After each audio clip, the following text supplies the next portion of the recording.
When the Serpent Falls, Haftarat, Vayera. Our Haftarah belongs to a long and detailed series of prophecies mainly sourced from the three major prophetic books, Ishaya, Yirmiyahu, and Yechezkel, dealing with the fate of the kingdoms of Yehuda and Israel's neighbors. Unsurprisingly, our Haftarah, Yechezkel, addresses our southern neighbor, Egypt, and more specifically the pride of Paro, the great serpent, who sits within his river saying, "My river is my own, and I have made myself." This pride will also harm Yehuda, as they rely on the Egyptian empire to come to their defense, while like a person leaning on a broken reed, Egypt, will break in their hand and wound them, Yehuda. Hashem will send the king of Bavel and his army against them, and the supposedly invincible Egyptian empire will collapse before the Babylonian assault. I've left the portion of the Haftarah we'll focus on for the end, both to maintain suspense and because it's the Haftarah's conclusion. After describing the desolation that Hashem will bring upon Egypt to replace its unjustified pride, the prophet concludes with the proclamation, "In that day I will cause the horn of the house of Israel to spring forth, and I will give you an opening of the mouth in their midst, and they shall know that I am Hashem." The question that interested most of the commentators is, how does the raising of the horn that Hashem will cause for the house of Israel manifest on the day of the Egyptian fall? Rashi's answer is historical, but he first clarifies the difficulty he's addressing. Rashi struggles to understand how Egypt's downfall raises Israel's horn. By his count, Egypt fell 8 years after Israel's exile, making its fall no longer relevant to Israel. Therefore, Rashi explains that in his view, the verse of consolation that concludes the passage doesn't comfort Israel with Egypt's fall, but rather with its future return that will occur 40 years after its fall, as described in verse 13. Your bewilderment at Rashi's answer reaches out to me across time and space. How does Egypt's rise elevate Israel's horn any more or less than its fall? Both are equally irrelevant to Israeli growth. Rashi agrees with us, but he argues that Egypt's restoration coincides with another historical event that will be very important for Israel's revival and might even assist it. The event in question is the Persian Empire's rise to world domination. Rashi's claim is that this isn't about cause and effect. Egypt's growth doesn't foster Israeli growth. It's correlation, not causation. Egypt's growth coincides with the Persians becoming a force to be reckoned with.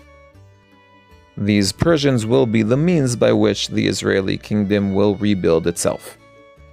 Radak, quoting his father, offers a similar but slightly different idea. His father was also troubled by the historical data, but he didn't want to go so far back to find the verse that would explain Israeli growth. Therefore, he explained that the horn's growth isn't directly related to Egypt's fall, like Rashi, but to the greatness of the Babylonian Empire that caused its fall, unlike Rashi, who attributed the growth to the growth of the Persian Empire.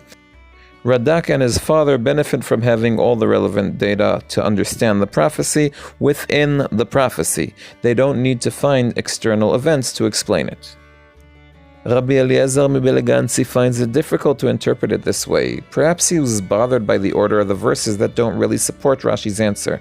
Claiming that Israel's horn's growth is related to Egypt's growth requires us to deviate from the topic that concluded the Haftarah and go back about 10 verses to verse 13. While Radak's interpretation doesn't need such deviation, it too isn't smoothly supported by the verses. The verses dealing with Bavel discuss its relationship with Egypt, not Israeli growth.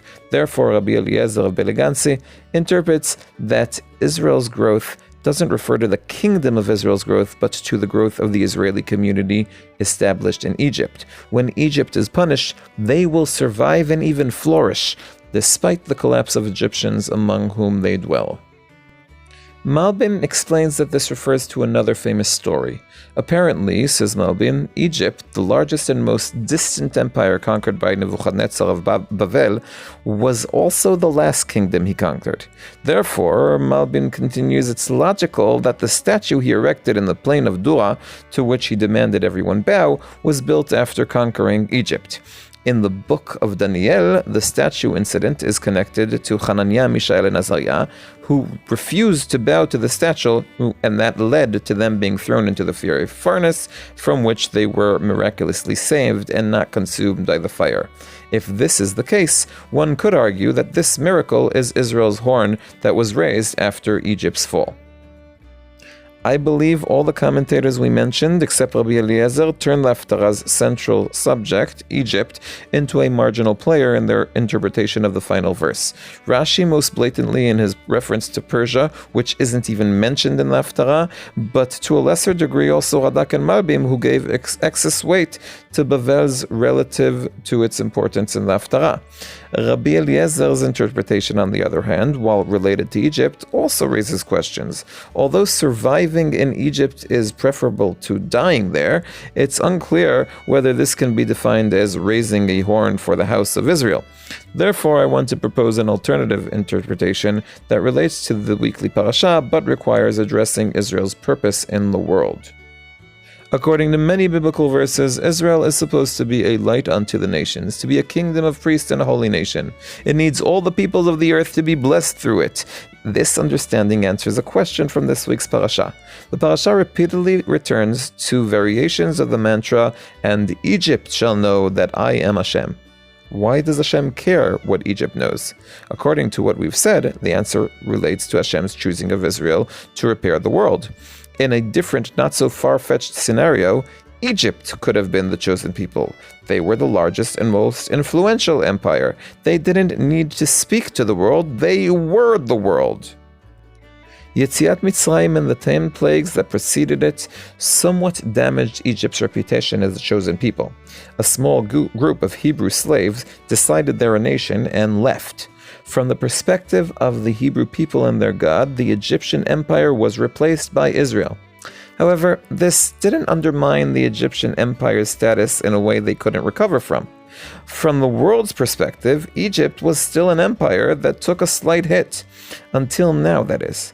Babylon dismantling Egypt revealed retroactively that Egypt has finally completed its historical role.